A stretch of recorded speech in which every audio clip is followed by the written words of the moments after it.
My feet aren't really that big, nor are my legs that disproportionately long.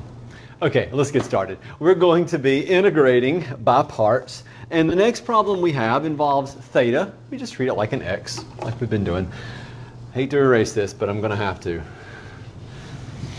We'll start with the feet.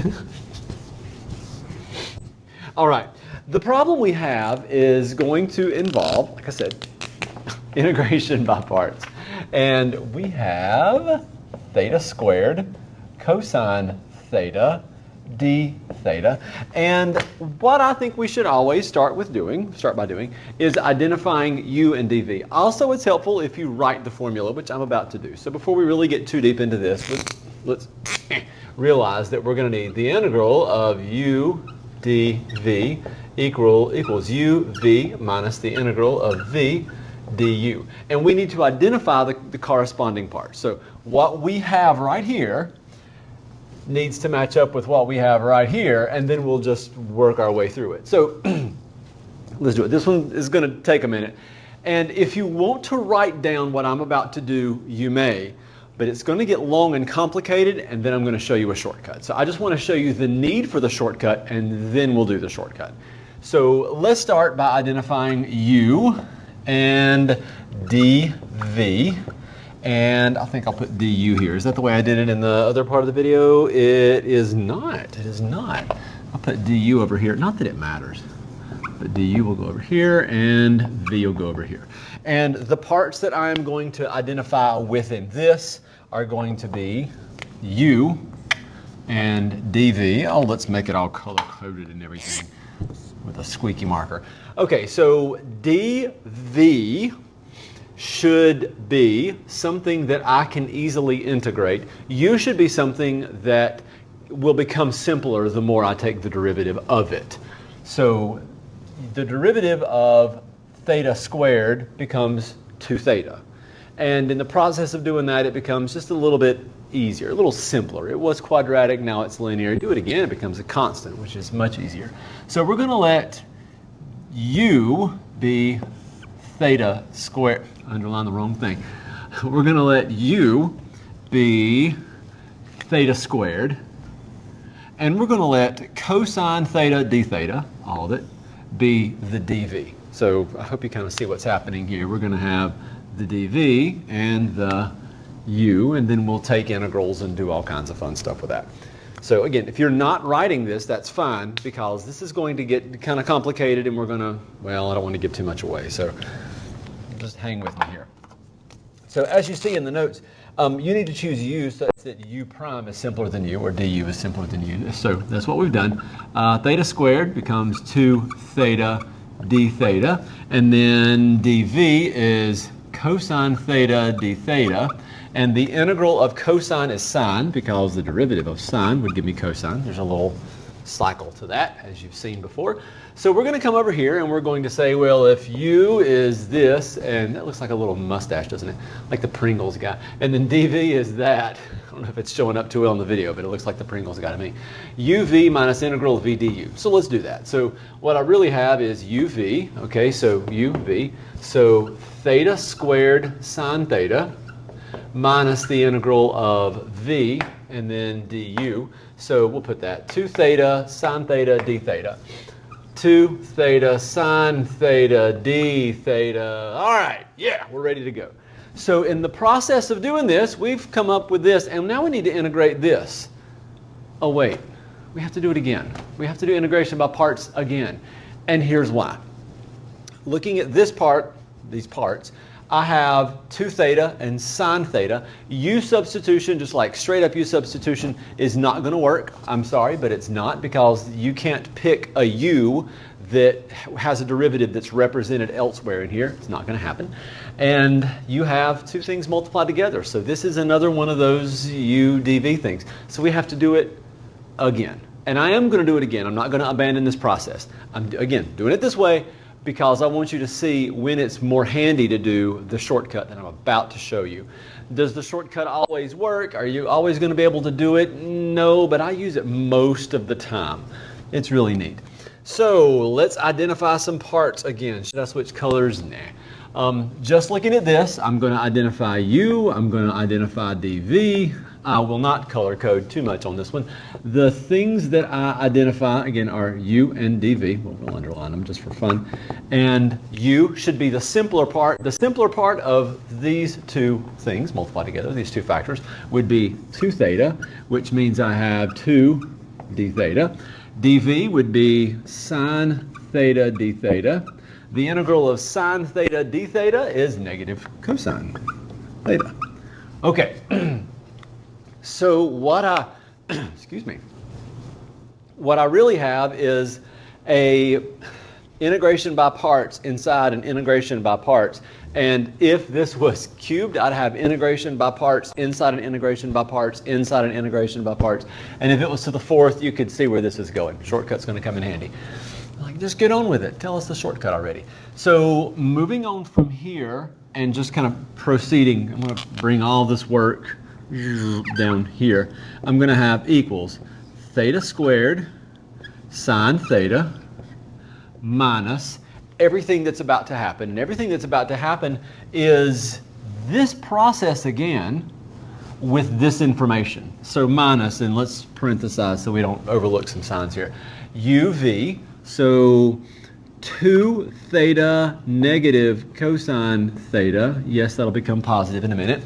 And then minus the integral of v du. So let's make that look a little cleaner. So negative 2 cosine theta d theta to cosine theta d theta. We have some signs to work through. It can be a little tricky, and we'll deal with that in just a minute. But we do have an integral here that needs to be, well, integrated. So theta squared sine theta plus 2 theta cosine theta, 2 theta cosine theta. Let's go ahead and make those a plus and make that a, it's going to get tricky, make this a negative times a negative times a negative, so negative integral of cosine theta, 2 cosine theta d theta. And now we're ready to integrate again. And this integration is much more straightforward. It's not going to involve integration by parts at all. So final answer, theta squared sine theta plus 2 theta cosine theta. I don't know why I'm talking like this. All right. Antiderivative of 2 cosine theta would be 2 sine theta, but it is subtraction. So minus 2 sine theta. And then, just when you thought you were done, you're sort of done, plus c. And if you want to get technical about it, you could say that there was a plus c way up here, but let's not play that game. Let's just put it at the very end.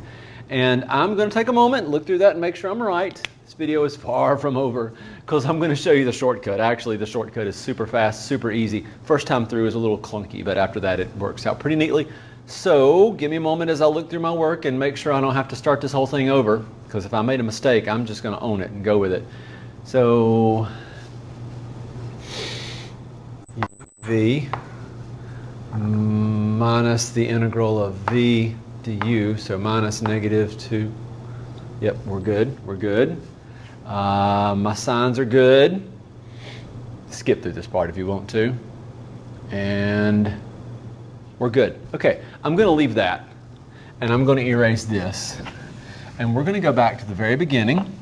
And if you have a polynomial that is one of the u or the dv, one of the 2 factors that's involved in this, then you should make a table. And what does your table look like?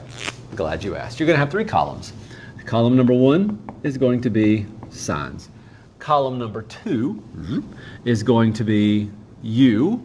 And then we're basically making a list in this. It's going to be u, and then I'm going to take the derivative of that, and then I'm going to take the derivative of that, and then it's just going to keep going until I reach 0. And this works well with polynomials.